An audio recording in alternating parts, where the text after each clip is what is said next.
Hey everyone, it's Jadejha, and welcome back to another episode of Decoded Dreams. And of course, I have a special guest with me today. Yaya, go ahead and introduce yourself to the people. Hello, everybody. My name is Yannique, but the world, they know me as Yaya. So what is it that the people want to know? Where can they find you? Oh, of course, Instagram, TikTok. The handle is the same, Yaya Sakara. That is YAYASAKKARA. Period. Okay, well, thanks, girl. Okay, so today we're going to be talking about what you do for work, black women in tech. Absolutely. That's kind of like it's a given coming from me, obviously. For sure. So you are a privacy engineer, right? Yes, I am. What does that mean? So a privacy engineer essentially supports security. So my day-to-day looks like retention schedules, ensuring that data is protected not only from the internal perspective, as in the corporation, but for our everyday consumer. So essentially, I write rules, I check up on measures, and I comply with national regulations. I didn't know you were gonna have like this interview voice going on. Wait, you want my regular voice? No, it's okay. That's how I talk in interviews. You know how they be saying like it's weird seeing your friends like as adults because it's like This is not who you know me as. someone hired you. No, because when I approach the situation, I come like this. That's good. That's good. I mean, I should have known though because so Yaya and I met at in college. So we both ran for Senate in the College of Engineering, and we both won, obviously. And so that's kind of where we started, and that's kind of how we ran. Basically, it was like a few black students, and we all kind of like grouped together, and we're like, okay, yeah, we're gonna do Senate. That was the platform. And that was the platform, and it worked. It worked a lot. So how has that been, like being a black woman in tech? And I know we worked briefly together for a very short period of time. We don't have to go too far into it. No, that's okay, because you were still finding like what you wanted to do. Absolutely. Like you, what did you major in? What is your major? IT. Okay, yeah. So you majored in IT, and I know we had a lot of the similar classes in college, but you didn't really know where you wanted to be. How did you end up as a privacy engineer? Okay, so that's super funny. I graduated not having any idea what I wanted to do. I didn't know what I was passionate about. I didn't know what direction I wanted my career to go in. I was just kind of applying to jobs that seemed interesting, that, required an IT degree. I knew I didn't want to do cybersecurity, as we know, because that internship did not go so well. But being able to scratch that out, that, didn't really narrow anything, because IT is broad, as you know. Exactly. So I just, can I say the company that I worked for initially? Can I say that? Or maybe I shouldn't. Let's say no, because you don't work there no more. Well, not the one I just thought, the one that gave me my first shot. Oh, then go ahead. Okay, so my first shot was with Office Depot as an information governance and e-discovery analyst. I did not really know what that was, but I thought it was interesting because I was like, okay, I get into compliance and governance, which I didn't know how impactful it was at the time. Right. But I knew that it required having SQL skills to do the e-discovery piece. And I was like, oh yeah, I know SQL. Right, because we had to take that exactly. class. I was like, oh, I can do that. So I applied for the job. I was hella underqualified.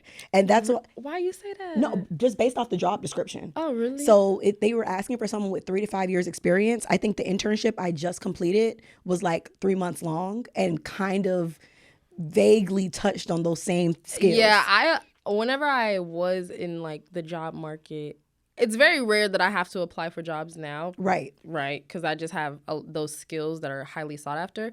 But I don't think there's ever been a time that I applied for a job that I met the criteria for. Right. Like every job that I've ever gotten, I was like, yeah, I didn't have a lot of this stuff. Like, but they still ended up hiring me. And if a person, and like my former boss, we're super tight. Like we be texting. Like he's like a father figure to me. Oh. Yeah, no, he's great.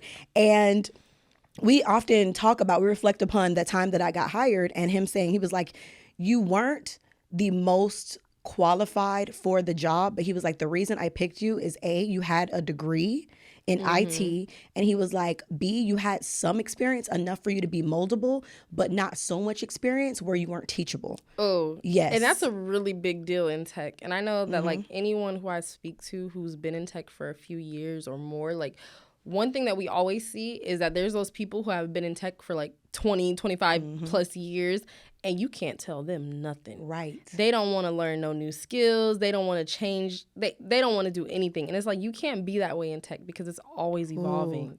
Yes. And always. That is actually why I love what I do, because the privacy space, well, the information governance space in general, it's still being built out because people are now realizing the importance of governing data and the importance of consumer privacy. Right. So yeah, you see it now, like everything from like cookies when you go on a website and the data points that we collect on people. And they be like, accept all cookies, don't accept. Right. And me, I'm like that person. I will legitimately, like some people, they'll allow all cookies just because it quickly gets you to where you need to go. But because I know what they do with that data and the things, the profiles that they can build on you, right. I'm that person, unless it's a necessary cookie, which that's a whole other conversation because I don't think any cookies are really necessary, but it's from, data analytics perspective, why companies are collecting that data. But stuff that is outside of necessity, right. I absolutely do not encourage people to let these companies get a hold of that because it's being used for so many different things. See, yeah, I feel like whenever it comes from like a cybersecurity point of view, I'm like, no. Right. No. But then there are certain things where I'm like, go ahead, have it. I don't care. Like there are certain apps where it'll be like, this app wants to track your, everything you do. Like, right. Should you allow it? And if I can clearly see like, okay, this is what they're going to be doing. And if it makes right. my consumer experience better, I'll say yes. But if it's like other things where it's like they want to have access to this and this and this, I'm like, you don't need access. Correct. To that. Like, and they bank on you wanting to create ease of access for the consumer, and that's how they're able to gather so much information on people, from the apps that we use for shopping to the targeted ads that we now get based off of our browser history. Okay, but I be loving my targeted ads. Okay, but like if one time you look up a disease and now they're trying to sell you medication. Yeah, that's true. Yeah, like that's no, true. That's ridiculous in my opinion. That's true. I think it is. I think it's kind of like it adds a comedic value to it. It does. Because then I'll be like, oh, look, my agent tuned in again. Oh, yeah, my FBI agent, they're watching. Absolutely. But the whole time we know that that's not the case. How did you, or what would you say is both the pros and the cons of doing what you do? Okay, so I think the pros and the cons are kind of like, for me, it's kind of like the same thing because I get to see, I see the world a lot differently. So I guess the pro is that I have an understanding of how my data is used, and it kind of gives me a better, I guess, grasp on what it is, what I do and do not want the world to know about me, or to want a company or an agency or whomever to know about me. So I'm a lot more cognizant about what I put out onto the internet and what I allow them to gather on me. So like that is a pro, is my self-awareness. But the con is that I'm kind of paranoid. See, I had one of my friends, Teresa, and we were talking, and she's also in tech. She started off like doing like, project management, but now she owns two that's tech. how a lot of people get in. Now she owns 2 tech companies. And she was saying that every time she meets a cybersecurity engineer, she's always like, why are y'all so paranoid?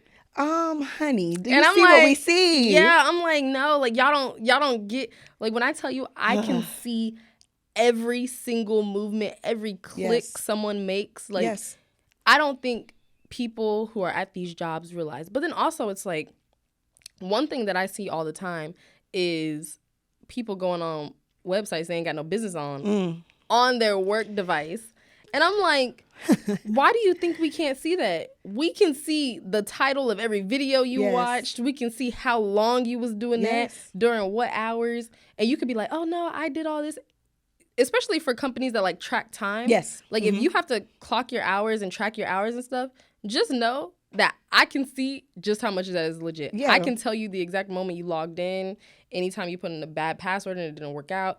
how long you were logged in until your laptop went back to sleep. Yep. Idle time, like Yeah, just don't use that mouse jiggler thing because we know. The mouse jiggler does not work It does at not. all. Like, people think that it does, but I keep trying to tell them, like, no, because I can see that you're not actually clicking on anything. Exactly. I can tell you every single thing. You know what I'm saying? Yeah. So that's one thing that has me, like, I guess paranoid whenever it comes to that, because I'm like, luckily I'm on that side though. Right. I would be more paranoid if I wasn't a cybersecurity engineer. See, and I get that, and because of the direction that the world is going in and the adoption of so much technology, especially in the AI and surveillance spaces, I get more paranoid by the day. And as a privacy engineer, it is my job to protect the consumer from what we're able to gather on them and how we're able to use said data, how long we're able to keep said data, how we dispose of that data as well. And a lot of people don't understand the seriousness of it and how these things are being used to not only from a consumerism perspective, like selling them things like implicitly, but the threats that can come about. Like, I can take data points and essentially recreate you. See, and that's crazy. And yeah, and now I'm not the person recreating, but I understand the power of the data that we collect and what we can do with it. So scary, very scary times, and it's only going to get worse. It's only going to get worse. Yeah, we're allowing a lot more technology to come into our daily lives. Like, we're using technology right now. And everything in here. Absolutely. And then our phones, they all know that everyone here is in the same place right now. So they can use that and send ads to all of us, and our social media will be affected just based off of our location. And they're like, oh, these people hang out, and I know these data points about these people. What other things do they have in common? And they're using all these little things to build these profiles on us. You sound paranoid right now. I'm paranoid as hell, Jadejha. I'm paranoid.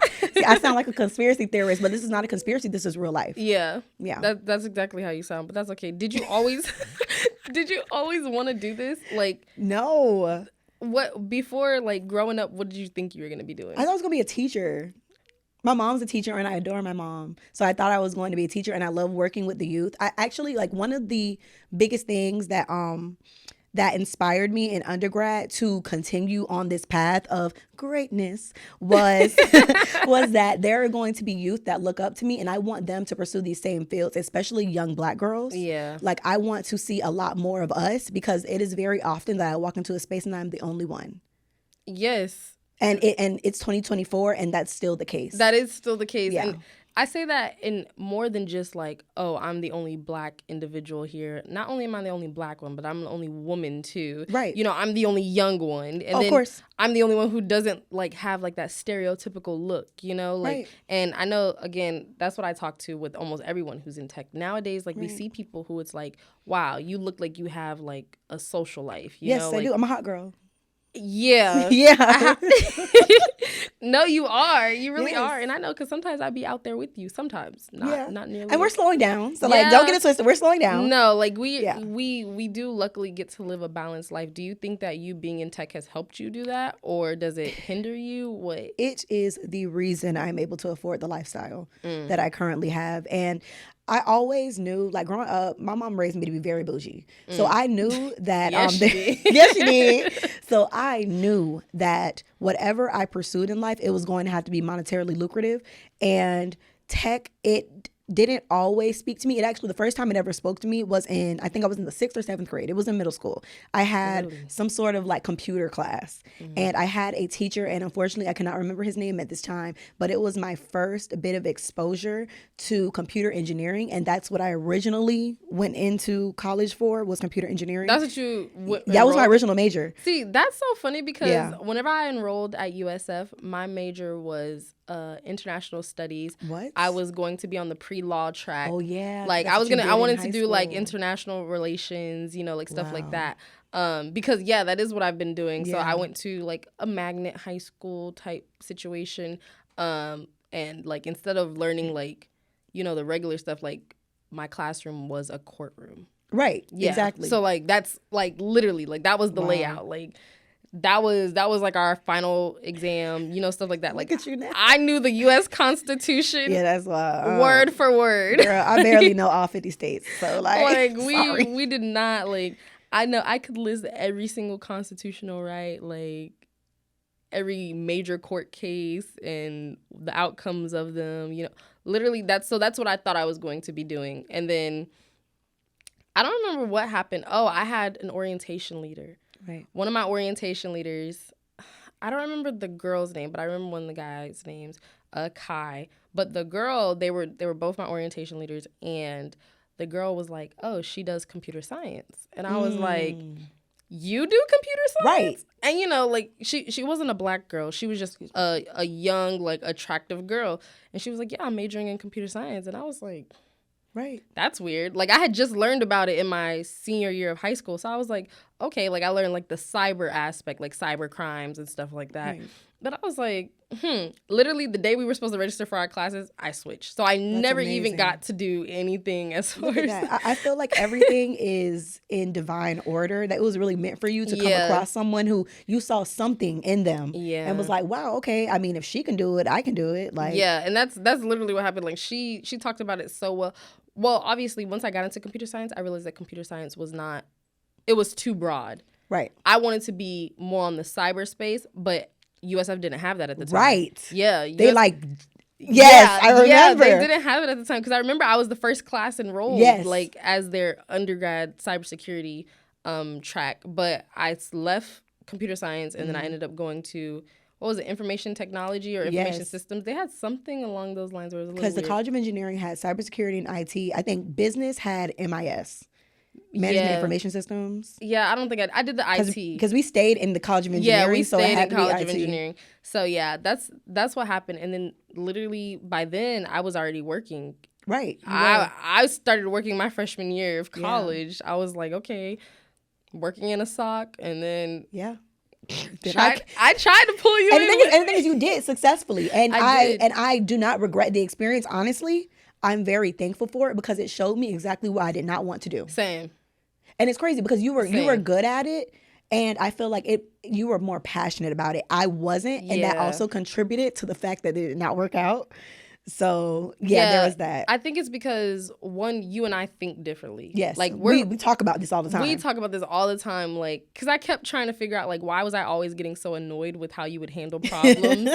I was like, we approach things very differently. It's really not that complicated, but it's because I start from the end. Yep. You start from the beginning. Exactly. I start from the end and work backwards, right? So I'm like, top down. Remember top down, bottom up thinkers? Yeah. So that's why I think I'm in like cybersecurity, because I have to think like. Yes. As if something has already happened. Threat analysis. I have to work my way back. But then for you, you're like, okay, what's happened from? Yeah, right. Exactly. So it's always so funny to see when people are in tech, because like it does really match our personalities in real life, and then it's funny to see us like operate as friends too. Right. Like, really? Yeah, and the beautiful thing about it, we are still very connected because our roles support one another. So essentially, like what security is able to do, they work with the privacy engineers to build secure structures around the privacy components. It's funny though, because every company I've ever worked with, everyone that's on like the GRC side of things, whenever audit season comes around, y'all are like the most annoying people. Have to be. The most annoying people. And I'm like, if you know these audits are coming around, why do y'all wait until the very last minute to start being like, can you collect this evidence? Can you collect this evidence? And you know what it is? It's because the emphasis on privacy is so new, and the laws and regulations are just now being enacted, that a lot of people's systems were not built with privacy in mind. So now we're working backwards, trying to fill in gaps or trying to replace technology or trying to be compliant, when if it was just built properly in the first place with privacy in mind, we wouldn't have to do all of this. See, Yeah. I cannot stand that. I'd be like, this is the worst season working at any company. And I've worked at like a fintech space. I've worked like in the health field, so having to deal with like HIPAA and all those other. Oh yeah, HIPAA. Like, she's that girl. And then like the SOC 2. Yeah. It's rough. It gets really rough during that time, and that's when I'd be like, no, I can't. Like I literally would just take PTO for like the whole audit season if I could.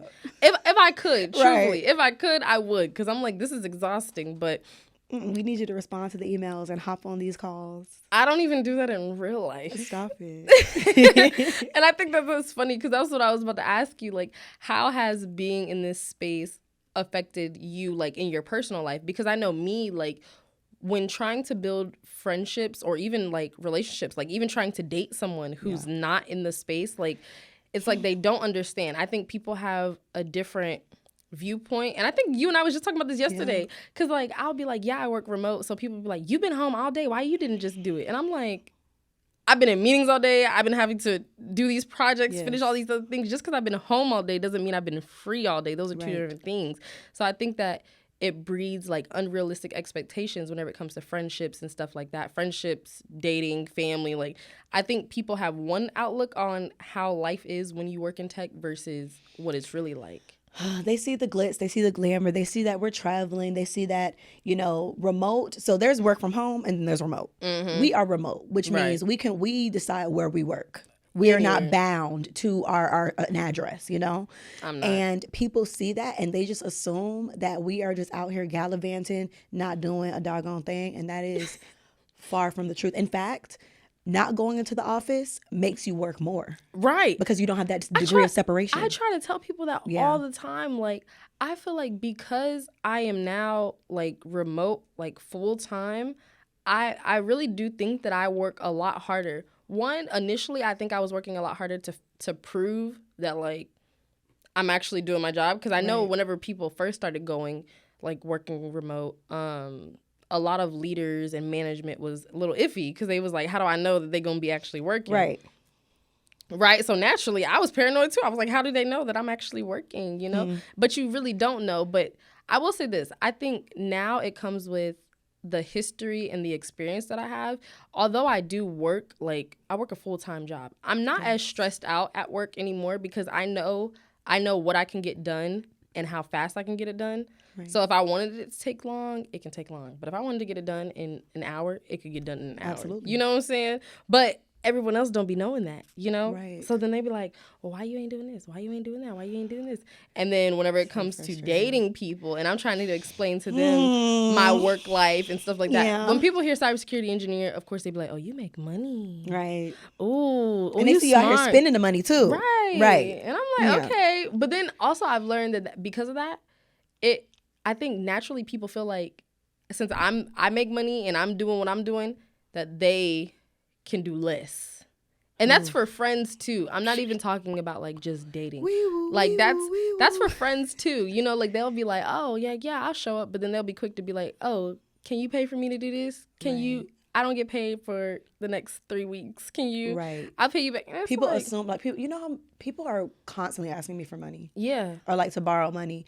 And I told myself in 2024, I can't be doing that anymore because I'm still owed money to this day, and people assume that you just got it like that. Right. And it's like for all they know, I could be living beyond my means and be living paycheck to paycheck. Just because my lifestyle is elevated doesn't necessarily mean I have it to just hand out. Right. And unfortunately, I do think that that's a lot of people who are in tech and have made tech like their personality. Oh, Jesus. Because there are some people that have done that. Like they'll be like, oh, I'm so and so in tech and this whatever, and I make $600K a year. Please, let's be honest. You may make $600K a year, but I promise you, it's not from your tech job. It's not.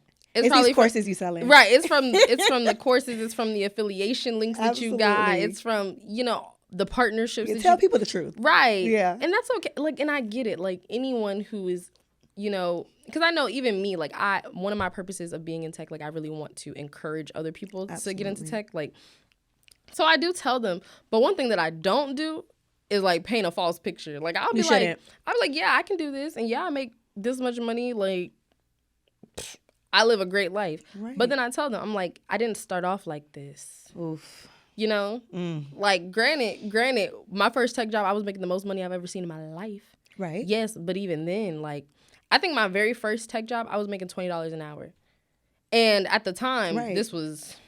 But you were still in school, so like you were making more money than this was like 7-8 years ago. Yeah. So yeah, I was making $20 an hour. And to me, I went from being a hostess at like I worked at Oxford Exchange and I was a hostess and I was making $10 an hour. So from $10 an hour to $20 an hour, that was a huge jump. You had to double it. My whole lifestyle changed. Y'all could not tell me nothing. And I wasn't even working full-time hours at the time. Like I was only working like 15 to 20 hours a week. But then whenever I really did start working the full-time hours, I said, okay, cool. You know, I jumped on I started making the $20.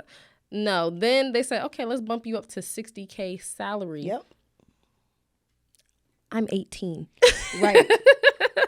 Right. I was like, you're living different. It's like, wait a minute. But like, what am I supposed to do with it? That's not everyone's story. I know. So like, I'm not going to say you're lucky, you're talented. So like, that's like really what it boils down to. You're talented and the opportunities, they flowed to you. So like everyone doesn't, everyone doesn't have it like that. And I agree that it's important to let people know that everyone's not going to have the same path. And I think that's the thing. Like, yes, there are those people who, whenever they get into tech, they do start making six figures immediately. Right. That does happen. And I was not one of those people. Yeah, no, I wasn't. I mean, granted, I did start making six figures very fast. Right. But I was not one of those people who started making them immediately. Correct. But also, I was still in my teens. So. Right. There are people, people not seeing that. Not seeing 60K to like 20 something. Exactly. So luckily I was not one of those people, but I will say this. And I think one thing that the people who do say like, oh, come work in tech. One thing that I will say is that in tech, and I don't know if this is the Gen Z / millennial cusp of me saying this, but like I job hop. Okay, it's funny you say this. So I've been traveling like this whole week. So I've been in a lot of Ubers and Lyfts. Yep. I've had very impactful conversations, and the first Uber I took, the one to the airport to come here, my driver, she was in between contracts. I forget exactly what I think she said infrastructure engineer, and she's in her mid 40s, and she was basically at the end of the conversation. She was just like, it's difficult for us out here, Black women in tech, yada, yada, yada, and a lot of the bro culture and everything. But she said, so much right. Bro culture. She said, but one thing for sure, you must job hop. Because she was like, you build the skills, you skill up, and then you move on. Yeah. Because she was like, it doesn't pay to stay with the company. Not in tech, it doesn't. It doesn't because somewhere else will often, if not 100% of the time, pay you more. Yeah, I feel like if tech was like normal corporate America jobs, then yes, it would pay to stay at those companies, right? Because like they reward you for being loyal. However, that's not the case in tech. Like, I hate the L word. I think every job that I've ever stayed at, like past like a year, like enough to do like my review cycles, I've only ever got 3% raises.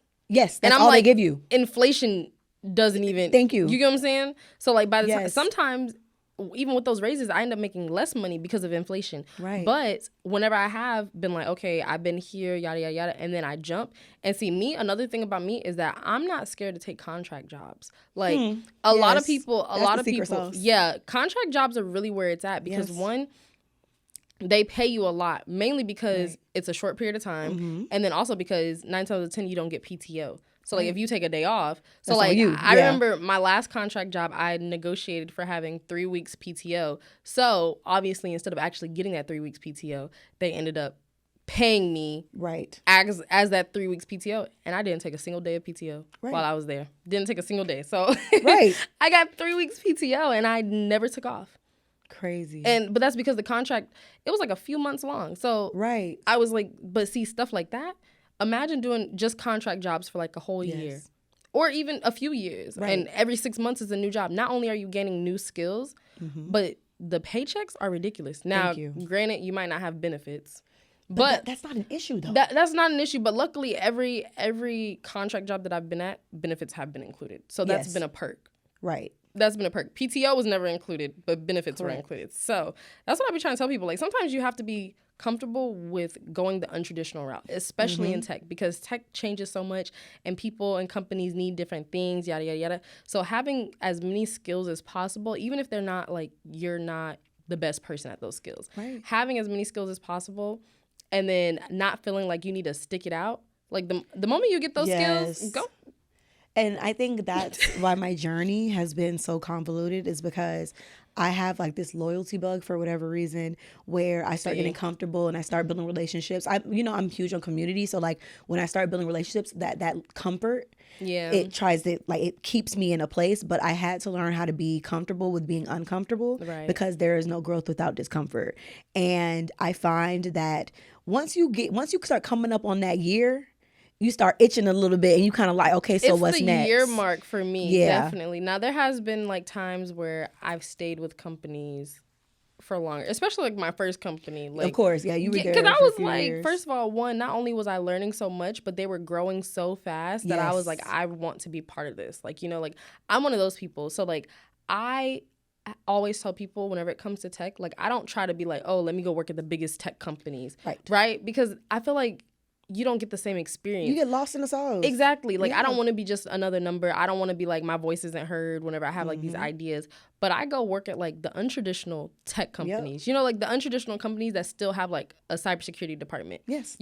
That's where I've grown the most as an engineer. Like, I've learned way more. I've had way better experiences with management, with just the overall culture, because it's like, this isn't their brand. Like, security was not the purpose of their company. So now, granted, it do only be like 2-3 people on a team, right? Yeah. But like, I don't have to work on call and work overnight and be. I remember whenever I worked at the very first job, I was on call the week of my birthday, and this was the moment that I knew I was gonna quit. Right here, because I worked the week of my birthday, and the week of my birthday, although I was on PTO, because I don't believe in working on my birthday. Although I was on PTO, they still scheduled me for being on call. And the night of my birthday, the night before my birthday was like on a weekend or something like that. I remember going out and I was like, yeah, well, I'm on PTO, so I don't care if I'm on call, because I'm on PTO. They ended up calling me because a critical alert came in at 4 a.m. Oh. After I just celebrated my birthday. And I said, y'all have lost your mind. Get somebody else to do it. Do they not know what PTO stands for? Right. Prepare the others. And that's what they should have done, and they messed up when they did not do that.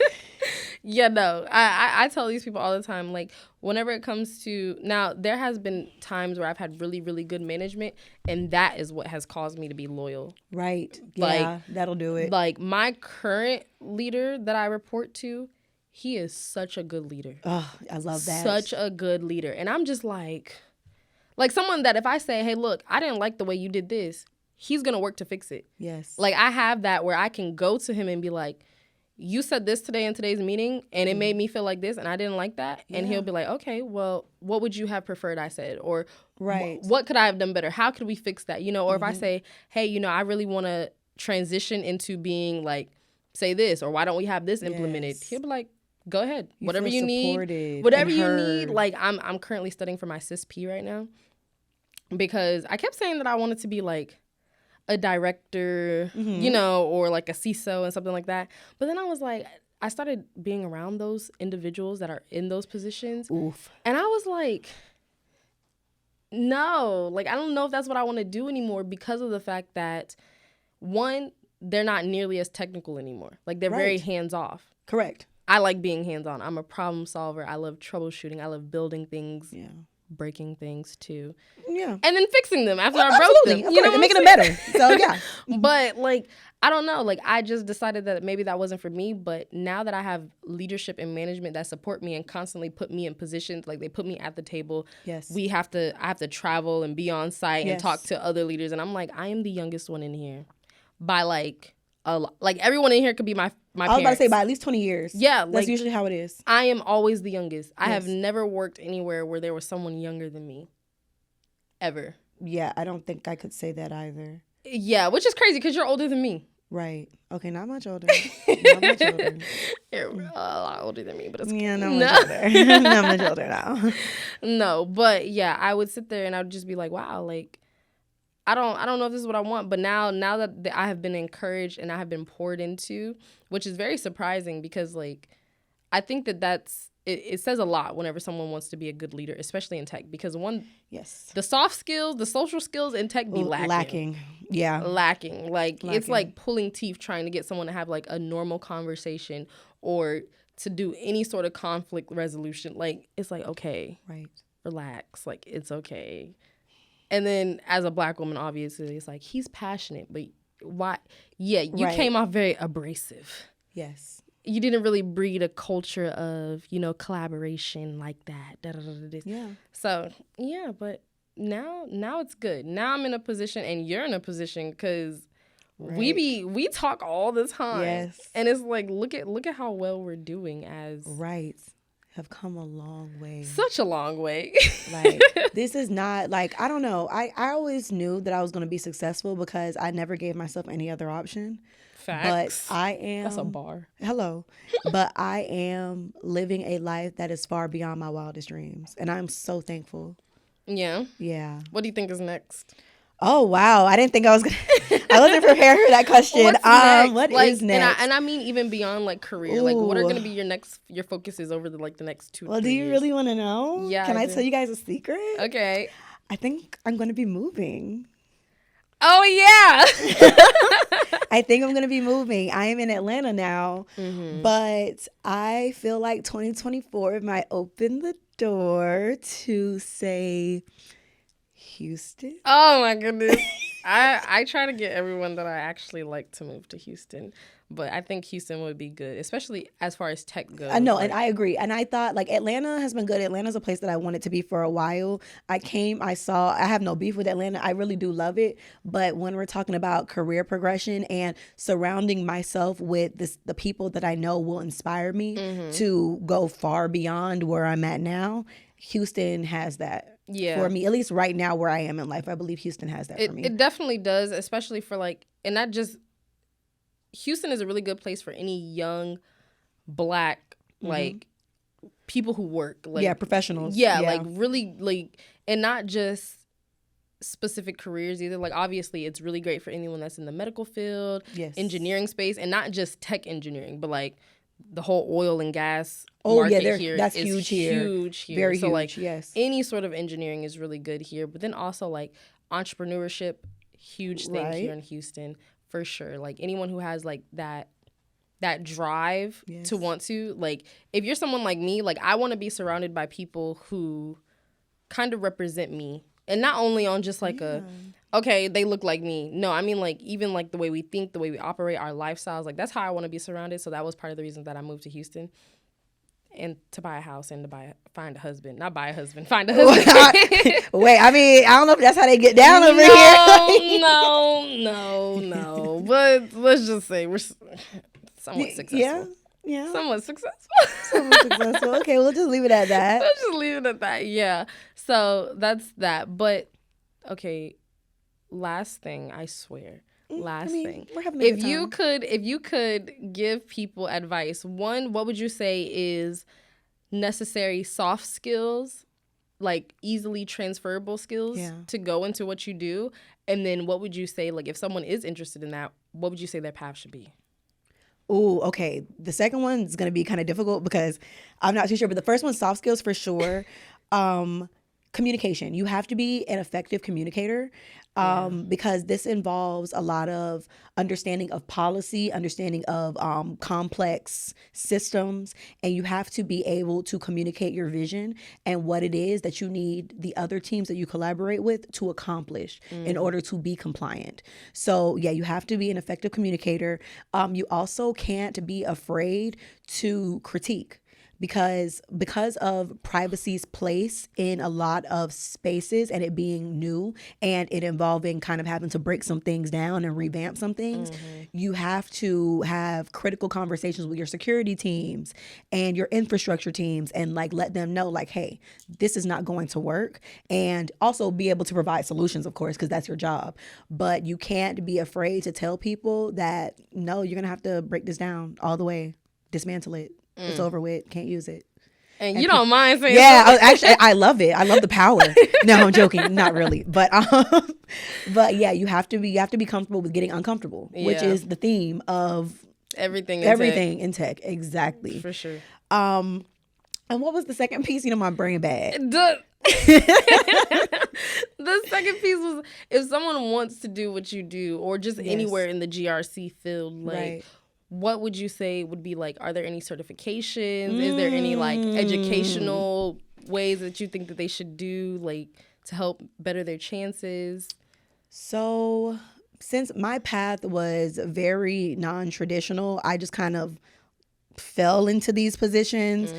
But for someone who is actually like determined to want to be a privacy engineer, of course I'm going to recommend certifications. Like the one that I have, for example, is a great one to get. I have my CIPT, and that is my Certified Information Privacy Technologist certification. The one you just recently the one I just recently got. I remember that. Yes, and that was one I wanted it for a while since I was like first working at Office Depot. Like my boss, he encouraged me to get that one.